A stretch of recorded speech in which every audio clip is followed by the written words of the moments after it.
बिस्मिल्लाहिर्रहमानिर्रहीम। माइंडसेट के प्लेटफॉर्म से एक बार फिर ज़फ़र नदीम हाज़िर खिदमत है। और आज मैंने जिस कंट्री की बात करनी है वो एक यूरोपियन कंट्री है, इम्पोर्टेंट कंट्री है, जिसका वीज़ा आपको ज़रूर हासिल करना चाहिए। इसकी एम्बेसी इस्लामाबाद में मौजूद है और आप बआसानी वहाँ जाकर इंटरव्यू दे सकते हैं। ऑनलाइन अपॉइंटमेंट सिस्टम है हंगरी का, और फिर उसके बाद डॉक्यूमेंटेशन है जो मैं आपको इस वीडियो में आगे चल के समझाऊँगा। हंगरी के वीज़ा जो है एम्बेसी इस्लामाबाद में जो एम्बेसी है वो हंगरी का वीज़ा भी देता है, और इस्टोनिया और लिथुआनिया का वीज़ा भी यही एम्बेसी प्रोवाइड करती है। तो पहले कुछ फैक्ट्स की बात कर लेते हैं कि इस कंट्री की इम्पोर्टेंस क्या है, और अगर आप इसका वीज़ा हासिल करते हैं तो आपका पासपोर्ट भी अच्छा होगा और आपको दूसरे ममालिक घूमने में मुश्किलात पेश नहीं आएंगी। फैक्ट्स की बात करते हैं। फैक्ट्स में इसका जो कैपिटल है उसका नाम है बुडापेस्ट, लैंग्वेज हंगेरियन है, पॉपुलेशन तकरीबन 10 मिलियन यानी कि 1 करोड़ की आबादी है, छोटी सी आबादी है। शेंजन कंट्रीज़ है, यूरोपीय यूनियन का हिस्सा है और नेटो में भी शामिल है। रिलीजन में क्रिश्चियनिटी 54% है और नो रिलीजन 18% है, और उसके बाद फिर दीगर मज़ाहिब हैं। बॉर्डर्स को अगर हम गौर से देखें तो सेंट्रल यूरोपियन कंट्री है, लैंड लॉक कंट्री है। लैंड लॉक का मतलब ये है कि इसके साथ कोई समंदर अटैच नहीं है, यानी चारों तरफ से खुश्की है। और इसके बॉर्डर्स में भी इंपॉर्टेंट कंट्रीज़ हैं, उसको डिस्कस करते हैं।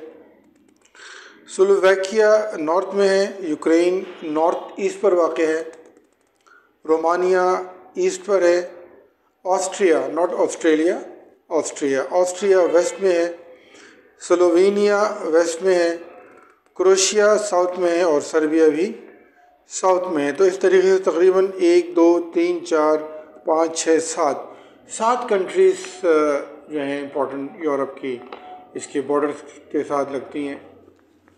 और अगर आप वीज़ा हासिल करते हैं और आपकी बैंक स्टेटमेंट अच्छी है और आपकी एक ट्रैवल हिस्ट्री भी है तो यकीन है कि आपको बआसानी शॉर्ट स्टे वीज़ा जो है मिल जाएगा। डॉक्यूमेंट्स की बात करते हैं, और डॉक्यूमेंट से पहले मैं आपको ये बात बता दूं कि 3 किस्म के वीज़ास अप्लाई करते हैं। 2 किस्म के वीज़ा अप्लाई करते हैं, ऑफ़र करती है हंगेरियन। एक सी टाइप वीज़ा है और दूसरा डी टाइप वीज़ा है। सी टाइप वीज़े को हम शॉर्ट स्टे वीज़ा कहते हैं जो कि 90 डेज़ का होता है, और डी टाइप जो है वो लॉन्ग स्टे है जो कि 6 महीने या उससे ऊपर का वीज़ा होता है। तो यहाँ मेरी जो डिस्कशन है वो शॉर्ट स्टे तक महदूद रहेगी। शॉर्ट स्टे यानी कि सी टाइप वीज़ा में मुख्तलिफ़ किस्में हैं।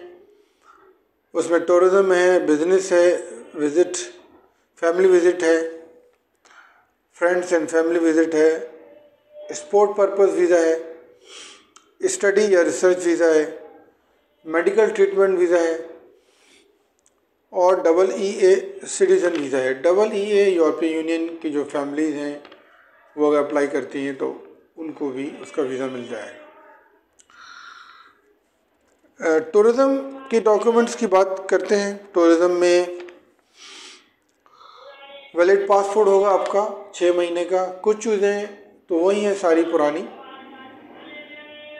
जो हमेशा मैं आपको बताता आया हूँ, लेकिन ये बात याद रखिएगा कि ये शेंजन कंट्री है और जितनी भी शेंजन कंट्रीज़ हैं उनकी तकरीबन तमाम की तमाम डॉक्यूमेंटेशन यही होती है जो मैं आपको बता रहा हूँ। तो वैलिड पासपोर्ट है, 6 महीने तक वैलिडिटी होनी चाहिए उसकी। 2 passport size photographs, colour, flight reservation, hotel reservation, NIC copy, cover letter. Cover letter में आपने शॉर्ट डिक्लेरेशन प्रोवाइड करनी है, लिख के बताना है कि आप क्यों जाना चाह रहे हैं, क्या पर्पज़ है आपका विज़िट का। उसके बाद बैंक स्टेटमेंट चाहिए 6 मंथ्स विद ट्रांजैक्शन।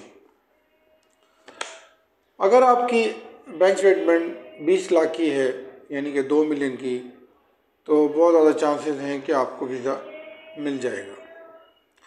दूसरी जो सूरत है वो ये है कि आपकी एक ट्रैवल हिस्ट्री हो और बैंक स्टेटमेंट भी अच्छी हो, तो मुझे कभी उम्मीद है कि आप वीज़ा हासिल कर सकते हैं यूरोप का।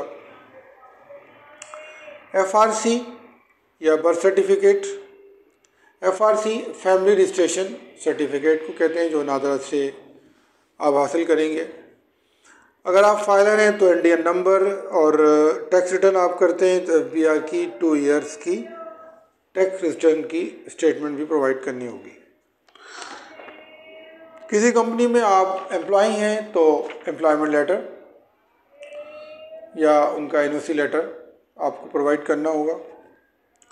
अगर बिज़नेस करते हैं तो बिज़नेस सर्टिफिकेट आपको सबमिट कराना होगा। अगर रिटायर्ड हैं, कोई रिटायर्ड पर्सन है, तो पेंशन रिकॉर्ड, और गवर्नमेंट एम्प्लॉई हैं तो सरकारी इदारे का NOC लेटर। स्पॉन्सर हैं तो स्पॉन्सर की डिटेल आएगी। इसके अलावा अगर आपकी कोई दूसरी भी ज़राए आमदनी है, अदर मीन्स ऑफ इनकम है, मिसाल के तौर पे आपके पास कोई प्रॉपर्टी है और आप उससे रेंट लेते हैं, तो उस प्रॉपर्टी की डिटेल आपको बतानी होगी। या आप कोई फ्रीलांसर हैं, मिसाल के तौर पे अमेज़ॉन पे काम करते हैं, आपका यूट्यूब चैनल है और आप उससे अच्छा खासा कमाते हैं, तो उसके बारे में भी आपको बताना पड़ेगा। इंश्योरेंस करवानी पड़ेगी आपको तकरीबन 30,000 यूरो तक की। उसमें पाकिस्तान में मुख्तलिफ कंपनीज़ हैं, इंश्योरेंस कंपनीज़ हैं, उनमें से चंद के नाम मैं आपको बता देता हूँ। आदम जी है, Alfalah, Asia, Askari, CICL, jubilee insurance, EFU, IGI, पिकिक और दीगर बहुत सारी इंश्योरेंस कंपनीज़ हैं जहाँ से आप इंश्योरेंस सर्टिफिकेट हासिल कर सकते हैं। हंगेरियन एम्बेसी के ऊपर आपको एक लिंक मिलेगा कि जहाँ पर इंश्योरेंस कंपनियों के नाम हैं, तो आपको उसको लिंक को क्लिक करना है, तो एक PDF फाइल ओपन हो जाएगी। वहाँ पर बहुत सारी इंश्योरेंस कंपनीज़ हैं, उनमें से किसी को भी आप चूज़ कर सकते हैं। ऑनलाइन फॉर्म अवेलेबल है एम्बेसी के लिंक के ऊपर। ऑनलाइन फॉर्म को आप डाउनलोड करें, PDF फॉर्मेट में है, 4 सफ़े का है, 32 कॉलम्स हैं, उनको आपने फिलअप करना है।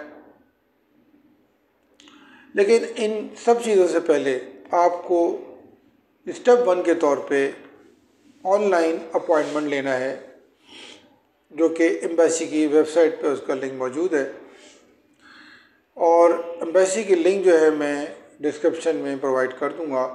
जब आप उसे क्लिक करेंगे, उसके मेन्यू में जाएंगे, मेन्यू में आपको लिखा हुआ मिलेगा online booking system, new online booking system. उसको आप क्लिक करेंगे तो आपसे 4 ऑप्शन जो हैं वो अवेलेबल हैं वहाँ पर। सबसे पहले आपने बुकिंग सिस्टम पे जाना है, और वहाँ जाने के बाद आपने अपना पर्सनल डेटा जो है, इसमें नेम है, एड्रेस है, NIC नंबर वगैरह आपने फ़िलअप करना है। फ़िलअप करने के बाद जब आप सबमिट करेंगे तो आपको टिकट नंबर अलॉट होगा, जो कि आपके ईमेल एड्रेस के ऊपर पहुंच जाएगा। उसके बाद आपको एक रिमाइंडर भेजा जाएगा और आपसे पूछा जाएगा कि आप वैलिडेट करें, कंफर्म करें बुकिंग को। नंबर 4, आपके पास ये ऑप्शन होगा कि आप डेट को चेंज कर दें या डिलीट कर दें अपॉइंटमेंट।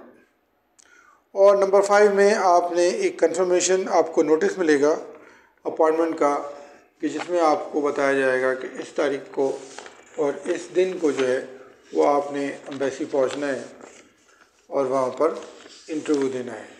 तो सबसे पहला स्टेप ये है कि आपने अपॉइंटमेंट लेना है और अपॉइंटमेंट लेने के बाद ऑनलाइन जो फॉर्म पड़ा हुआ है उसको डाउनलोड करना है, उसको फिलअप करना है, तमाम डॉक्यूमेंट्स जो मैंने बताए हैं उसको गैदर करना है और बैंक स्टेटमेंट के साथ, अच्छी बैंक स्टेटमेंट के साथ, और उसके बाद आपने एम्बेसी इन पर्सन उसको सबमिट करना है। ये जो आप सबमिट करेंगे ये कम से कम 4 वीक्स डेढ़ महीने पहले आपने कम से कम उसको सबमिट कराना है और 15 दिन में कम से कम एम्बेसी जो है वो आपको बता देगी कि आपके पासपोर्ट पर वीज़ा लगा है कि नहीं। फ़ीस की बात कर लेते हैं। सी टाइप शेंजन वीज़ा जो है, सिंगल एंट्री वीज़ा, उसकी फ़ीस है 17,147 17,147 रुपीज़। और अगर 6 से 12 साल के बच्चे भी आपके साथ हैं तो 8,574 उनकी फ़ीस होगी। तमाम जो वेबसाइट्स के ऊपर जितने भी लिंक हैं, फॉर्म हैं या फॉर्म के अलावा जो इन्फॉर्मेशन है वो PDF फॉर्मेट में मौजूद है। तो आपके पास PDF का सॉफ्टवेयर सिस्टम पे डाउनलोड होना ज़रूरी है, या अगर आप मोबाइल से यूज़ कर रहे हैं तो मोबाइल पे PDF होना ज़रूरी है। टाइमिंग जो है वो आप फ़ोन करके पूछ सकते हैं एम्बेसी कि क्या टाइमिंग्स हैं, उन टाइमिंग में आपने जाना है। तो मैं उम्मीद करता हूँ कि आज की वीडियो आपको पसंद आई होगी। हंगरी के वीज़े को हासिल करने के लिए 2 चीज़ों का आपके पास होना बहुत ज़रूरी है। एक आपकी बैंक स्टेटमेंट, जिसको मैं समझता हूँ कम से कम 20 लाख रुपए आपके बैंक में होनी चाहिए, और दूसरी आपकी ट्रैवल हिस्ट्री। तो अगर दोनों चीज़ें आपके पास मैसर हैं तो मैं उम्मीद करता हूँ कि आपको वीज़ा मिल जाएगा। और अगर पैसे कम हैं तो मुश्किल है कि आपको वीज़ा मिल सके, रिजेक्ट भी हो सकता है।